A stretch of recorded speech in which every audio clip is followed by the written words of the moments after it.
Jadi untuk menghindari kebocoran-kebocoran kecil, ingat ya bahwa kapal yang besar itu pun sebenarnya bisa tenggelam karena adanya kebocoran yang sangat kecil gitu ya.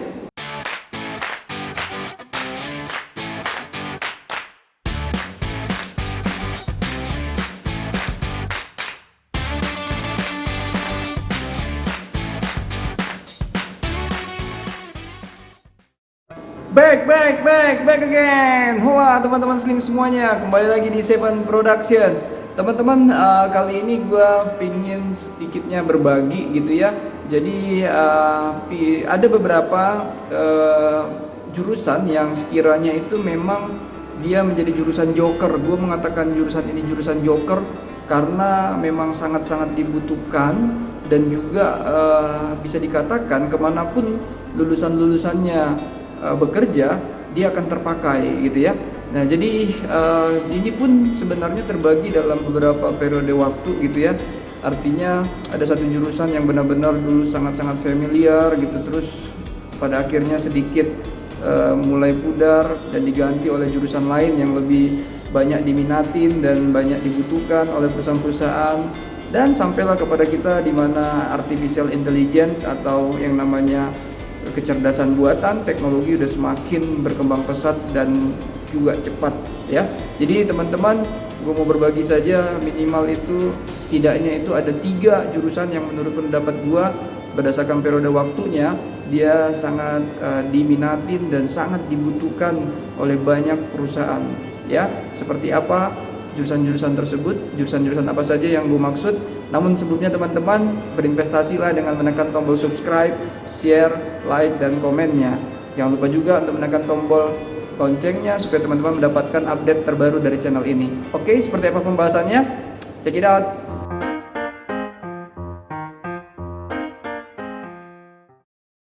Nah, baik teman-teman, adapun jurusan joker pertama yang pernah gue inget dulu ketika memang gue masih SMA gitu ya, kita memang dihadapkan, wah gue habis tamat lulus ini mau kemana ya, karena memang fokus kita bagaimana akan lebih mudah bekerja nantinya.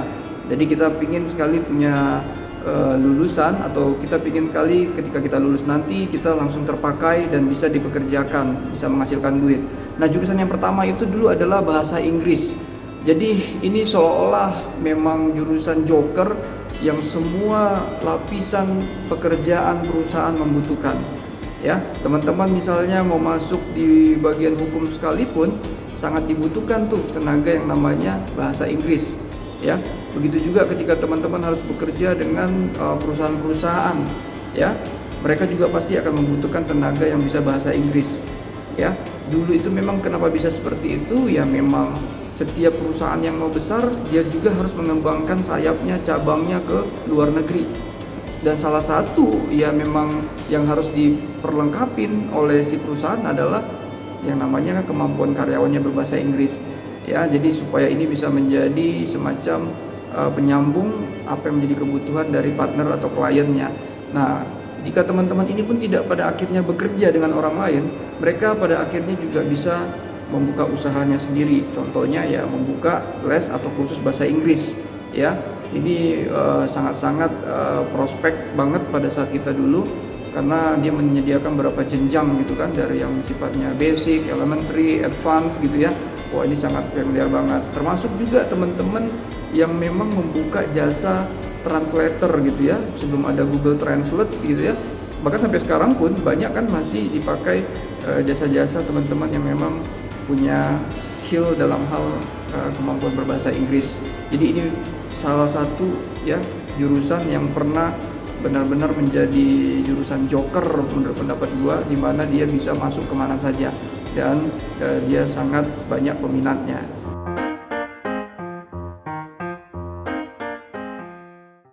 Nah, berikutnya teman-teman, jurusan kedua yang menurut pendapat gua itu banyak dibutuhkan pada akhirnya setelah gua kuliah gitu ya, melihat perkembangan, adalah jurusan akuntansi, accounting gitu ya. Jadi setiap perusahaan ya, setiap orang yang memang dia membuka usahanya pasti membutuhkan tenaga accounting ya. Bagaimanapun juga perusahaan yang mendapatkan keuntungan, dia tidak ingin ada kebocoran-kebocoran yang membuat perusahaannya nantinya bangkrut. Sehingga dia harus membutuhkan tenaga accounting yang mengerti sekali bagaimana memanage bagaimana membuat laporan keuangan, laporan laba ruginya dengan baik gitu ya. Terutama lagi bisa membantu dia dalam membaca bagaimana prediksi kedepannya untuk langkah yang harus diambil buat perusahaannya. Jadi memang jurusan accounting ini begitu dibutuhkan sekali, mulai dari usaha-usaha yang kecil sampai usaha-usaha yang besar. Bahkan teman-teman, ini tidak bisa diremehkan karena salah satu pengusaha besar, mantan calon wakil presiden kita dulu, Pak Sandiaga Uno, itu dia pernah bercerita bahwa memang usahanya yang pertama pasca dia di PHK adalah dia membuat namanya recapital building gitu ya. Dia memiliki perusahaan yang sifatnya adalah memanage keuangan atau memperbaiki laporan keuangan perusahaan-perusahaan. Jadi memang tugasnya sebagai, bisa dibilang, financial advisor, bagaimana dia bisa membantu kayak Jawa Pos punyanya Pak Dahlan Iskan pada saat krisis di tahun 98 tersebut. Pingin sekali perlu ada yang namanya penghematan, efektivitas, efisiensi dalam hal neraca keuangannya, dibantulah oleh Pak Sandiaga Uno yang memang mengerti sekali dan memang backgroundnya pada saat dia kuliah di George Washington University itu dia bekerja untuk dia mengambil mata kuliah yang sifatnya lebih ke accounting. Dengan cara seperti itu perusahaannya semakin besar, banyak lagi klien-klien yang datang kepadanya. Jadi selain bekerja untuk orang, ternyata jurusan ini dulunya memang, bahkan sampai sekarang lah ya, sampai sekarang dia benar-benar prospektif ketika harus membuka lapangan pekerjaan atau membuka usahanya sendiri ya. Jadi ada begitu banyak teman-teman jurusan yang sebenarnya joker gitu ya, tapi dua jurusan terakhir ini, bahasa Inggris dan accounting, ini benar-benar bisa dibilang dulu merajai ya, bahkan sangat-sangat dibutuhkan oleh banyak kalangan ya, mau itu usaha kecil, menengah, sampai usaha besar. Memang salah satu alasan kenapa pada akhirnya semua perusahaan atau usaha membutuhkan tenaga accounting, kita nggak bisa remeh dalam hal mengelola keuangan. Bagaimanapun juga orang berwirausaha butuh untuk mendapatkan atau mendatangkan lebih banyak uang ya, atau pendapatannya. Nah, terkadang ketika usahanya sudah semakin besar, ada begitu banyak pembeli ya, ada begitu banyak customer, loyal customer yang datang, sehingga fokus dari kita sebagai pengelola atau pemiliknya pastinya kita lebih kepada bagaimana membesarkan usaha kita, bagaimana kita membuka cabang-cabang baru. Nah, kita punya PR bahwa ada laporan keuangan yang sudah semakin membesar cara mengelolanya. Tidak sebatas hanya kita membeli bahan terus keluarkan untuk memproduksi barang, ya. Tidak seperti itu lagi, tapi banyak hal detail yang perlu diurusin. Nah, sifat orang-orang accounting yang memang detail, yang sangat-sangat perhatian terhadap hal kecil, ini juga lah yang sebenarnya membuat mereka menjadi dibutuhkan, sehingga si pemiliknya bisa lebih fokus kepada bisnisnya dan pengembangan bisnisnya, dan mereka dikasih kepercayaan bagaimana mengelola keuangannya dengan baik ya. Jadi untuk menghindari kebocoran-kebocoran kecil, ingat ya bahwa kapal yang besar itu pun sebenarnya bisa tenggelam karena adanya kebocoran yang sangat kecil gitu ya. Jadi hati-hati dengan kebocoran kecil pada saat kita berwirausaha. Jadi ada baiknya ketika kita memang berusaha untuk menghindarinya, kita gunakan saja jasa teman-teman yang memang bergerak di bidang keuangan tersebut.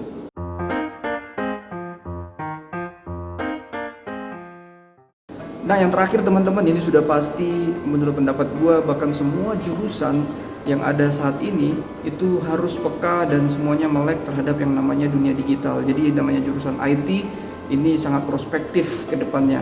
Nah, jadi ada yang setahu gue ada 3 dia bagian. Yang pertama itu adalah masalah jaringan. Di sana juga kita belajar tentang bagaimana coding atau programmer ya teman-teman. Dan berikutnya juga di bagian sistem informasi ini kita belajar bagaimana menjadi seorang desain ya. Jadi kompetensinya atau skillnya itu bisa beda-beda tiap orang. Ada yang ahli dalam hal mendesain untuk sebuah media promosi semacam ya brosur atau spanduk. Ada juga yang memang lebih fokus kepada bagaimana dia bisa menata sebuah jaringan dengan baik ya. Dan juga ada yang sifatnya coding. Nah, namun gue mau katakan juga bahwa ini jurusan joker yang paling dibutuhkan saat ini sebenarnya. Karena satu hal juga gue menyarankan kepada banyak kampus ya melalui channel gue, kalau memang mereka melek terhadap masa depan, ada baiknya memang setiap jurusan itu difasilitasi oleh namanya mata kuliah coding gitu ya. Jadi gue berharap mata pelajaran atau mata kuliah coding ini bisa ada di setiap jurusan-jurusan apapun yang ada di universitas atau perguruan tinggi. Karena pentingnya sebenarnya ke depan bahwa artificial intelligence atau kecerdasan buatan akan menguasai kehidupan, sehingga untuk memenangkan persaingan lulusan-lulusan kampus jangan sampai ketinggalan. Nah, perlulah diperlengkapi, dipersenjatai dengan bagaimana coding skill gitu ya, bagaimana mengcoding menjadi seorang programmer. Tidak perlu secara detail, tapi minimal menurut pendapat gue bagaimana dibekali kemampuan untuk membuat WordPress atau Blogspot untuk membuat sebuah websitenya, seperti itu ya. Ini penting, jadi supaya ke depan lulusan-lulusan kita juga terbekali dan juga bisa bersaing ke depannya ya. Jadi yang namanya knowledge crossing gitu ya, penghilangan pengetahuan dibutuhkan ya. Jadi kita tidak semata-mata hanya mempelajari jurusan yang kita pilih, namun dikasih kesempatan untuk mengetahui jurusan lain, terutama jurusan lain yang memang kedepannya ini sudah pasti sangat digunakan, sangat membantu dan pastinya menguasai kehidupan. Oke teman-teman, menurut pendapat gue itu saja 3 jurusan yang paling sifatnya dibutuhkan banyak kehidupan dan banyak juga peminatnya, dan kita nggak tahu ke depan lagi nanti akan ada jurusan-jurusan apa lagi yang sifatnya akan membekali kita ya teman-teman. Yang paling penting adalah sekali lagi kita harus terus mengupdate yang namanya knowledge kita, jangan pernah berpuas diri terhadap pengetahuan yang sudah kita terima atau kuasai saat ini saja ya. Yang namanya belajar tidak ada kata berhenti dan tidak ada namanya kata finish. Kita berhenti belajar ketika kita berada di ukuran 1x2 atau kuburan. Oke, itu saja teman-teman, semoga bermanfaat ya, dan semoga teman-teman terus belajar dan mempersiapkan dirinya menghadapi kemajuan teknologi yang dalam jumlah besar dan dalam cepat ini. Oke teman-teman, terima kasih sudah menonton. Jangan lupa juga untuk subrek. Jangan lupa untuk subscribe, share, like, dan komen. Thank you very big and God bless you all.